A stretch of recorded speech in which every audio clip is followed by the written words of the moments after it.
Hey guys, so a while back I posted this video with 3 explosive rolling rope sequences, and a lot of you wrote to me both on Facebook and on Instagram if maybe I could provide some slow motion footage or even break down the movements needed to perform the whole sequences. So here we go. So starting off with the first combination, here kind of the most important movement pattern is gonna be the dragon roll. Like the entire sequence revolves around it and its different variations, so you will have to have it mastered, both on the left and then the other direction, coming from the right. The second movement pattern is gonna be the Matador, and here specifically I'm using the kind of the high Matador, how I like to call it, the dome Matador, where one arm is really in the armpit and kind of the rope is copying this dome shape that's the crossing arm is doing. So the third movements are double dragons or alternating dragon rolls. Here, that's really where I was saying, that you have to be comfortable with your dragon rolls, both from the left and from the right, something you will not be able to do without. The kind of the rule here is wait for the wave behind the back, when the rolling rope slams the floor to turn 180 degrees. And really use those shoulder blades, open up the chest, open up the shoulders. So the fourth movement is the ace. This is once again a movement that is kind of based on the dragon rolls, but it has a much more kind of explosive and dynamic nature. So be sure that your shoulders are healthy and that they can really tolerate this kind of explosiveness. And again, the biomechanics of the ace, is based on what you would find in an athletic context in, I don't know, the tennis serve or the volleyball smash, or the basketball, the dunk shot, for instance. So again, you are gonna need to, have both the left and the right.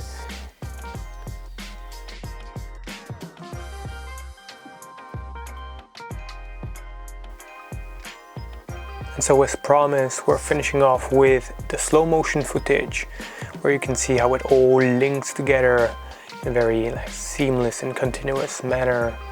So here you have the double dragon, the switch.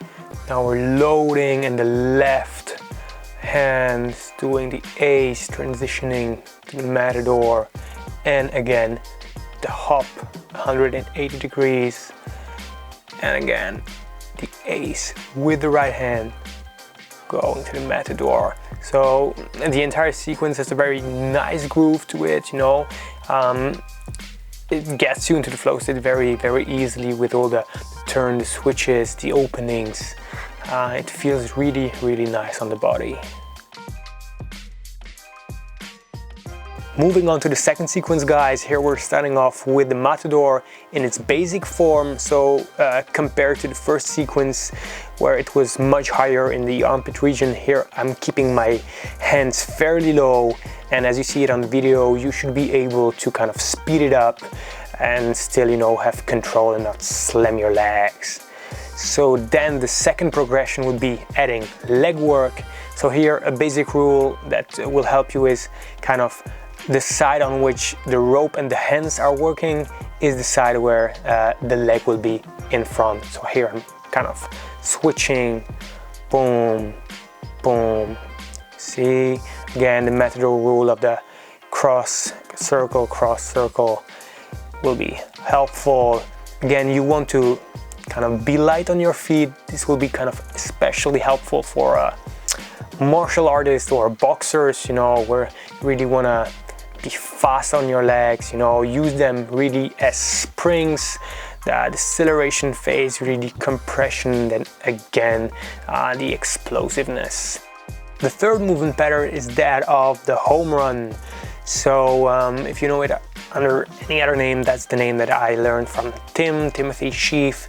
So it's basically using the principle or the biomechanics of, I don't know, the golfer swing or the baseball, you know, generating the power as I'm showing in the video, like from the hips. Think of Mike Tyson punches, for instance, you know, where you really drive through the lower body and through that spiraling motion, you generate the force.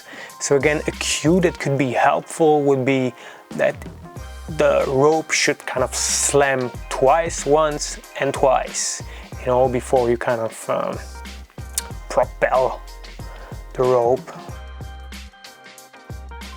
The last movement is the boulder. I've chosen this movement, you know, to transition back from even the south to my north and to kind of going back, linking it back to the Matador.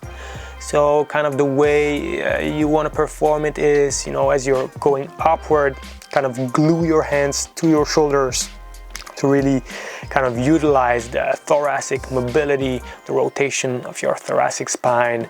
Boom. And again, boom, you know, it's a very kind of pleasant movement to do. It will kind of switch you back. Here I'm showing how they are all linked together. So starting off with the Matador, home run, and the boulder back to my north. And I'm finishing off again with the slow motion footage. Here I will show it on both sides, both the left and the right. Remember, it's completely normal that one side will come more naturally based on if you're right-handed or left-handed. Dominant will always be more natural than the left one, but again, the rope is a great tool to help you balance and harmonize both hemispheres together. So again, here you can see the Matadors really light on your legs, switching, and boom, going to the right side, one slam, the other. The rope is orbiting around me and using the boulder to get me back towards the camera to my north. And again, I will be cycling it. Last but not least, the third sequence. Here one could assume that it's kind of the easiest since it has, you know, very few individual steps, but that's not really true because kind of the movement patterns that we're using here are pretty advanced. So you should be able to perform the underhand sneak as shown in the video, both on the left and the right side with ease to be able to kind of perform the entire sequence. Moving on from that, the next progression would be alternating underhand sneaks. Again, you know, from left to right, right to left. Here, there are many ways you can go about it. Here I'm trying to emphasize kind of spine undulations almost, but I can, for instance, you know, straightening up the spine, and as I'm showing here, you know, going more into arm and the rotation, or I can put accent, for instance, as I'm showing here, on leg rotations. The last exercise we're going to show here are jump squats with a 180-degree turn in between, so a good plyometric exercise for the legs. Now we're putting it all together, and this is how it looks like real time. You know, it's a good cardiovascular exercise, a very explosive one with a lot of coordination and agility. Finishing off again with the slow motion footage as you're seeing here. Again, the rolling rope is all about unifying the lower body with the upper body. So as you're seeing here, when the rope goes up, that's kind of the moment where we are exploding